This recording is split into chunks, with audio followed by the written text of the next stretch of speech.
सोनपुर गांव में अनीता नाम की एक महिला अपने पति के साथ रसमलाई की दुकान चलाती थी।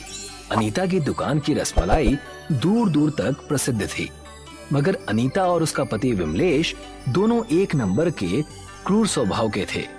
उन दोनों का व्यवहार ग्राहकों के साथ अच्छा नहीं था। एक दिन की बात है, सोनपुर गांव का ही अभिमन्यु नाम का एक व्यक्ति अनीता की दुकान पर रसमलाई खाने के लिए आया। क्या बात है अभिमन्यु, आज बड़े दिनों बाद तुम्हें मेरी दुकान की याद आई? आज आपकी दुकान की बनी हुई रसमलाई मेरी बिटिया का खाने का बड़ा मन कर रहा था, इसीलिए चला आया। लेकिन मुझे गांव का एक व्यक्ति बता रहा था कि तुम आजकल दूसरी दुकान से रसमलाई खरीद रहे हो।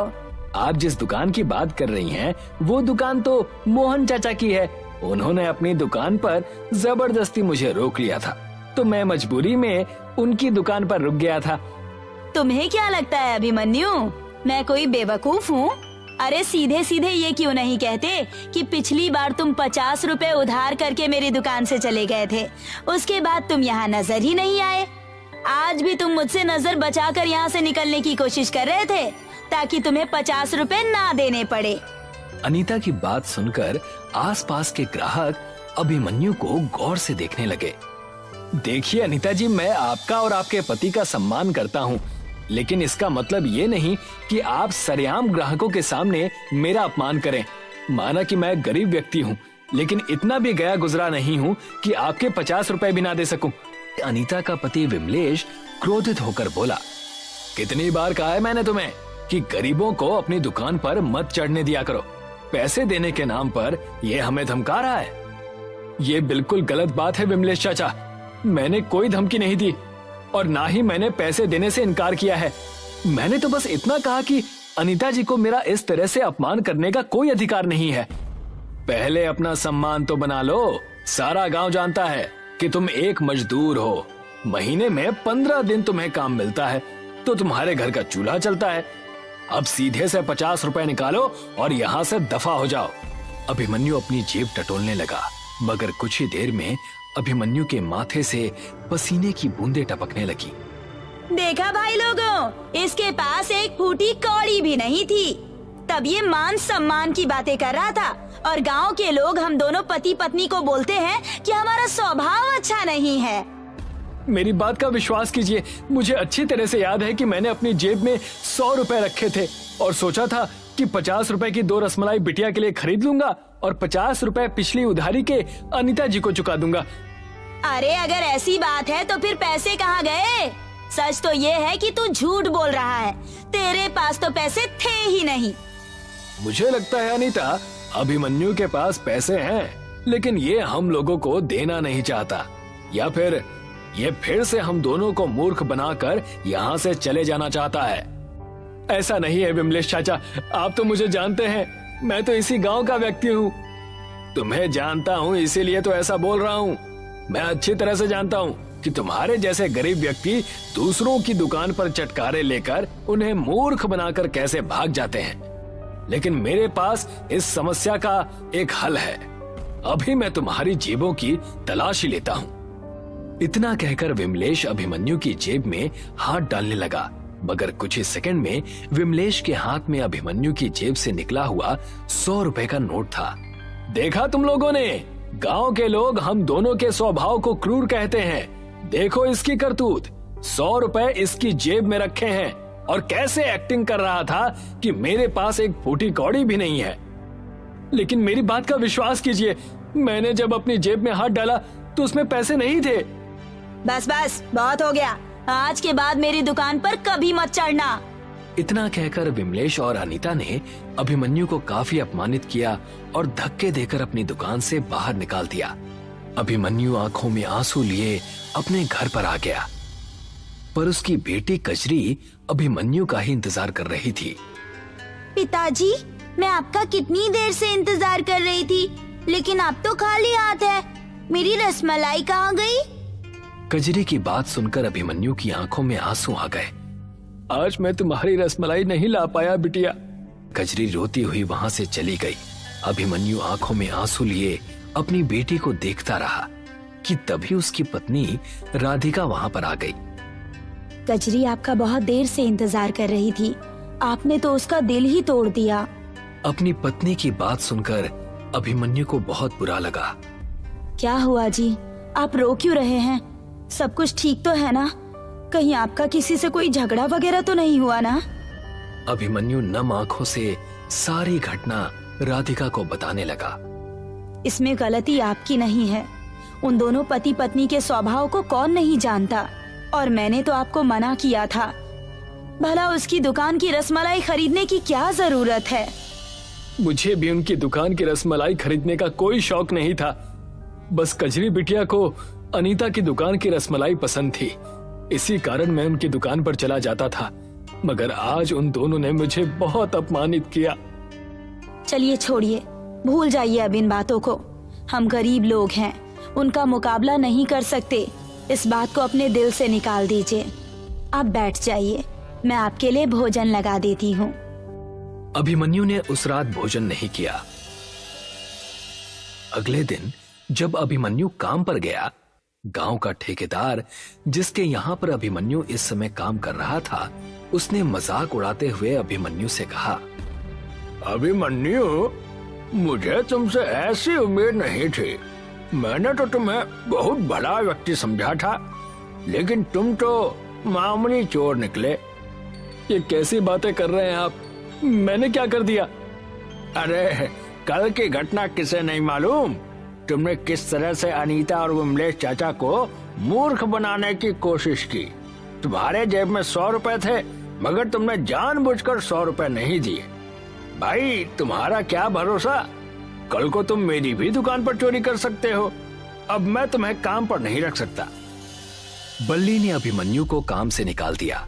दरअसल अनीता और विमलेश ने अभिमन्यु को इतना बदनाम कर दिया था कि अभिमन्यु जहां से भी निकलता, लोग उसका मजाक उड़ाने लगते। मगर अभिमन्यु की बेटी कजरी बहुत छोटी थी। वो अभिमन्यु से अनीता की दुकान की ही रसमलाई खाने की जिद करने लगी। अभिमन्यु बगैर जवाब दिए वहां से चला गया। कजरी रोती हुई छत पर जाकर आकाश को निहारने लगी। तभी उसकी माँ राधिका कजरी के पास आ गई। क्या कर रही हो बेटी? आज मेरा रसमलाई खाने का बहुत मन था माँ, और मैं जानती हूँ कि पिताजी का मजाक गांव के लोग उड़ाते हैं।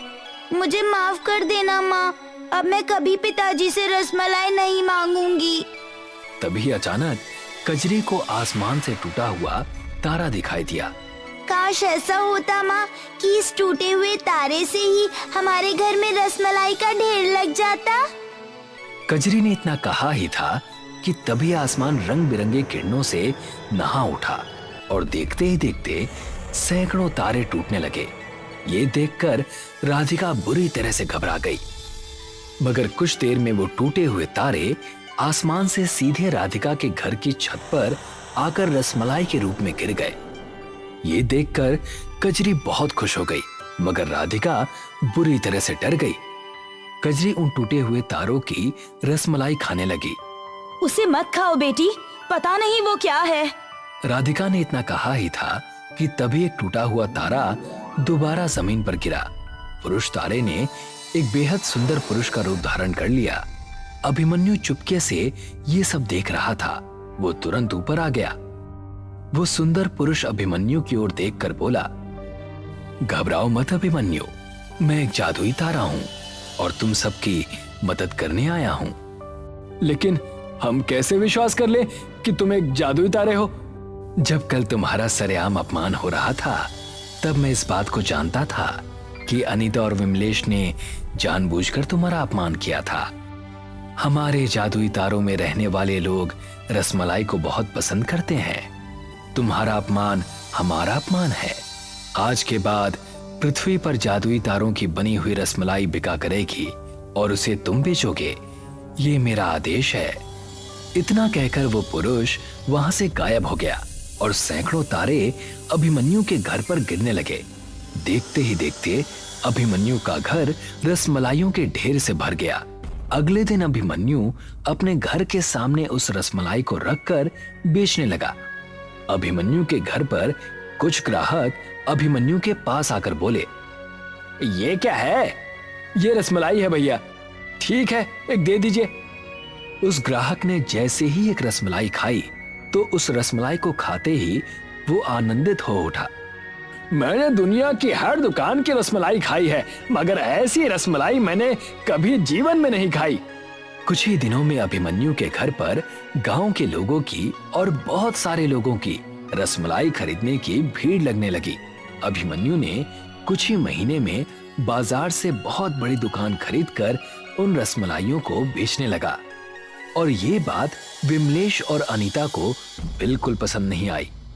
मेरी समझ में नहीं आता अनीता कि अभिमन्यु के पास इतना धन आया कहां से। इसी बात ने तो मेरा दिमाग खराब कर दिया है। कहीं हमने उसे अपमानित करके कोई गलती तो नहीं कर दी? अरे हमने क्या गांव के किसी व्यक्ति को पहली बार अपमानित किया है? आज हम दोनों पति पत्नी नजर रखेंगे। मुझे गांव के कुछ लोगों ने बताया है कि रात के वक्त अभिमन्यु की छत के ऊपर अचानक आकाश से रंग बिरंगी किरणें फूटने लगती हैं। मुझे लगता है कि सारा रहस्य उन किरणों में है। शायद तुम ठीक कह रहे हो। उस रात से अनीता और विमलेश चुपके से अभिमन्यु के घर पर नजर रखने लगे। उन्होंने देखा कि आसमान में से टूटे हुए तारे अभिमन्यु के घर की छत के नीचे गिरने लगे और कुछ ही देर में वो रसमलाइयों में परिवर्तित हो गए। इस तरह से तो अभिमन्यु को रसमलाई खरीदनी भी नहीं पड़ती होगी। तुम चिंता क्यों करते हो? मैं यहाँ पर खाली हाथ नहीं आई, बल्कि अपने साथ कुछ लाई हूँ। इतना कहकर अनीता और विमलेश अभिमन्यु के घर पर पेट्रोल छिड़कने लगे, मगर जैसे ही उन दोनों ने उस घर में आग लगाने की कोशिश की, वहां पर अभिमन्यु आ गया। ये तुम दोनों मेरे घर पर क्या कर रहे हो? अभिमन्यु को देखकर विमलेश बुरी तरह से घबरा गया, मगर अनीता बेशर्मों की तरह अभिमन्यु से बोली, तुम्हें दिखाई नहीं दे रहा? तुम्हारे घर पर पेट्रोल छिड़क रहे हैं। क्या? लेकिन हमने तुम्हारा क्या बिगाड़ा है? तुम्हारी वजह से हमारी रसमलाई बिकनी बंद हो गई है। अब मुझे सीधी तरह से बता दो कि ये सारा माजरा क्या है। कैसे तुम्हारे ही घर की छत पर टूटे हुए तारे गिरते हैं और रसमलाई में परिवर्तित होते हैं?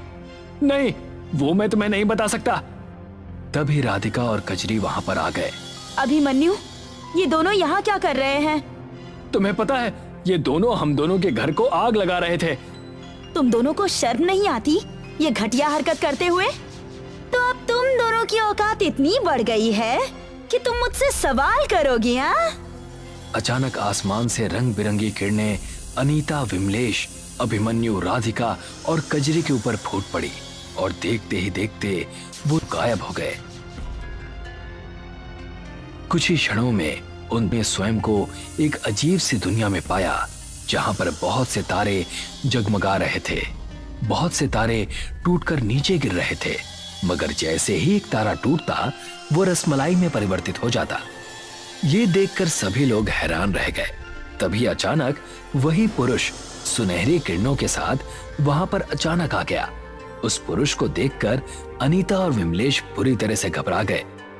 कौन हो तुम? और ये हम किस जगह पर हैं? मैं जादुई तारों का मालिक हूँ।